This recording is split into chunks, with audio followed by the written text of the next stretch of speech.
Hey, welcome back to Global Environment. We're talking about ecological economics, and in the last segment we drew a new model. We used the old neoclassical economic model that's been around for 150 years, and we altered it so that it would obey the second law of thermodynamics. So if we look at it really quick, the most important thing is we added the environment. We added the environment and showed how energy... Okay. It's okay.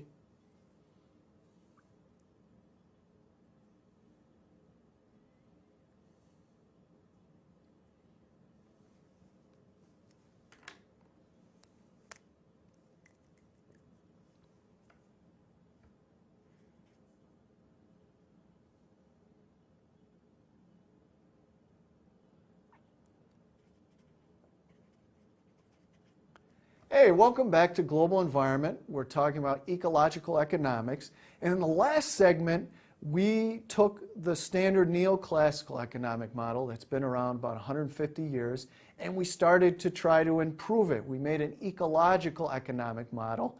And if we look at what we came up with in this slide here, what are the most important things we did? One is we added the environment. And this helped us show how energy comes into the economic system and how waste heat comes out, matter comes in and matter goes out. We talked about these environmental goods and services. Okay, and what I said is this is probably the simplest model we can use without making ourselves think that Greenland is bigger than Australia. And remember, in the first segment we talked about how models can be too simple. And what I'm going to show you is in some ways the neoclassical model is generally described as too simple and has confused people over the years. Okay, so how has that happened? Okay, it's happened in two different ways. The first way neoclassical economic model often fails is in terms of energy. Okay. Now I want to tell you a little story to go along with this.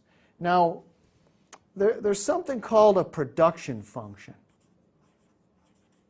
A production function is a mathematical model that describes the economic growth of anything we're looking at. It could be your company, it could be a whole country. You can create a mathematical model and plug in the variables and see how economic growth will proceed in the future. Okay? Now, they all have this general kind of structure. It's the function of, and believe it or not, they almost always only have two variables. Now let's go back to the original neoclassical model, which is embedded in here. Remember, it's this part right here.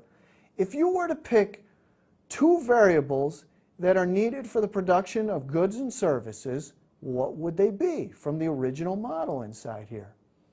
You'd probably pick labor and capital, and you'd be right.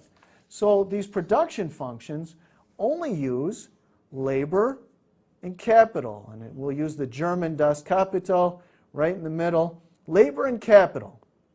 Okay, now if you did this for countries, you plugged in labor and capital statistics for a country, you'd come up with a graph like this, and you'd have GDP here, gross domestic product, so this is your economic growth, and down here would be time, and you'd plug those in, labor and capital, and you get something like this maybe.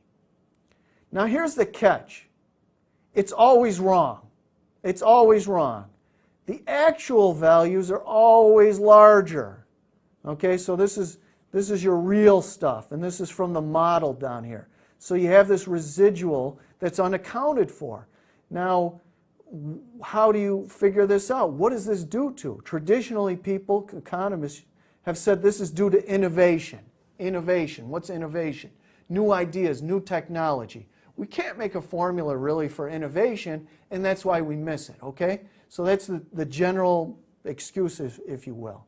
Now, if we look back at this, is there another reason? Is there another reason that this that causes this?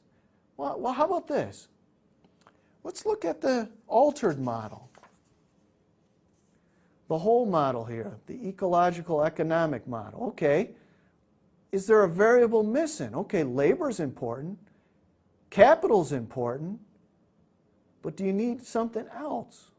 And a grad student here at ESF figured out, well, wait a minute, you can't produce anything without energy, so you got to include energy. And he built production functions that included energy for about 15 countries, okay? So we stick in energy here.